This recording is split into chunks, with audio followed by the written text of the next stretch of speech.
Assalomu alaykum qadrdon muxlis. Siz bilan siz bilgan va kutgan kanal Turfa olam. Rossiya prezidenti Vladimir Putin Pasxa munosabati bilan o't ochishni to'xtatishni e'lon qildi. Kreml rasmiy saytining ma'lumotiga ko'ra, o't ochishni to'xtatish rejimi 11-aprel kuni Moskva vaqti bilan soat 16:00 dan boshlanib, 12-aprel kuni oxirigacha davom etadi. Rossiya mudofaa vaziri Andrey Belousov va bosh shtab rahbari Valeriy Gerasimovga shu muddatda harbiy harakatlarni to'xtatish bo'yicha ko'rsatma berilgan. Kreml bayonotida Ukraina tomoni ham Rossiya Federatsiyasi namunasidan kelib chiqib shunday qadam qo'yadi deb hisoblaymiz deyilgan. 2025-yilda ham shunday pauza 19-21-aprel kunlari 3 kunga e'lon qilingan edi. O'shanda Putin qo'shinlar ehtimoliy kelishuv buzilishiga tayyor turishi kerakligini ta'kidlagan. Uning aytishicha, bugungacha Ukraina tomoni energetika infratuzilmasiga zarba bermaslik bo'yicha kelishuvni 100 martadan ortiq buzgan. Shu bilan birga 2025-yilda Rossiya Mudofaa vazirligining ma'lum qilishicha,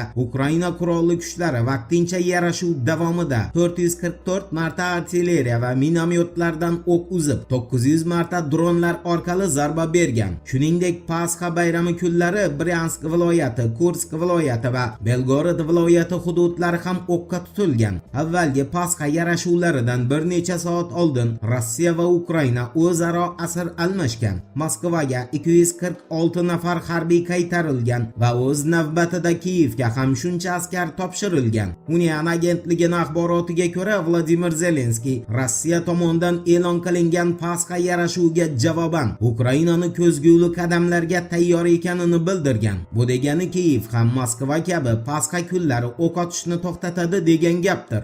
Endi yaqin sharq xabarlariga to'xtalamiz. E'tiborli bo'ling. Tasnim agentligining axborot berishicha, Tehron Pokiston poytaxtidagi Qo'shma Shtatlar bilan muzokaralarni Isroil Livanga zarba berishni to'xtatmasa, boshlamasligi ham mumkin va Eron hukumati 9-aprel kuni o'zining ushbu shartini rasman e'lon qilgan. Shundan keyin Isroil bosh vaziri Benyamin Netanyahu bayonot berib, Isroil hukumatiga Livan bilan to'g'ridan-to'g'ri muzokaralarni boshlashni topshirganini e'lon qilgan. Uning so'zlariga ko'ra, vazirlar mahkamasi yig'ilishida u qisqa muddat ichida Livan bilan to'g'ridan-to'g'ri muzokaralar jarayonini boshlashga buyruq bergan. Muzokaralarning asosiy maqsadlari Hizbullohni qurolsizlantirish va ikki davlat o'rtasida tinchlik o'rnatishdan iborat bo'ladi. Shu kuni Eron prezidenti Masud Pezeshkian Isroilni Livanga zarbalari o't ochishni to'xtatish kelishuvini buzishini ta'kidlagan. U bu holatni xavfli va kelishuvlarga sodiqlik yo'qligini belgisi deb atagan.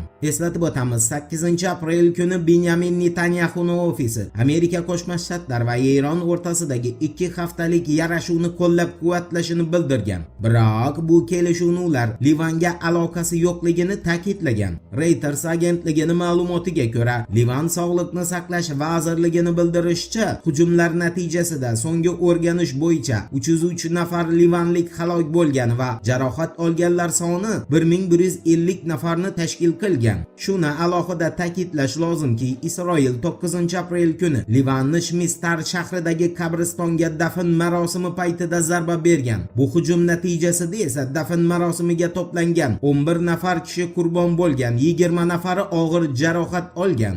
Endi NATO bosh kotibi Mark Ruttening Ormuz bo'g'ozi bilan bog'liq fikrlariga to'xtalamiz. Diqqat bilan eshiting. Wall Street Journal agentligining axborotiga ko'ra, Mark Rutte 9-aprel kuni Washingtonda Qo'shma Shtatlar prezidenti Donald Trump bilan uchrashgan va uchrashuvdan keyin tashkil qilingan matbuot anjumanida muxbirlarning savollariga javob bergan. Ruttening bildirishicha, Donald Trump Ormuz bo'g'ozi xavfsizligini ta'minlash uchun majburiyat olishni rejalashtirmoqda. Bu degani Trump bo'g'oz nazoratida Qo'shma Shtatlar ishtirokini ta'minlashni rejalashtirmoqda degan gapdir. Aytgancha, Ruttening ma'lum qilishicha, Ukraina masalasi ayni paytda NATOda kun tartibidan butunlay olib tashlangan. Ruttening izohlashicha, bunga Germaniya, Vengriya, Slovakiya va Amerika Qo'shma Shtatlarining Kiyevning NATOga a'zoligini qo'llab-quvvatlamasligi asosiy sabab qilib ko'rsatiladi. Voqealar rivojini birgalikda kuzatamiz. Turfa bilan qoling. Siz kutgan kerakli ma'lumotlar hali oldinda.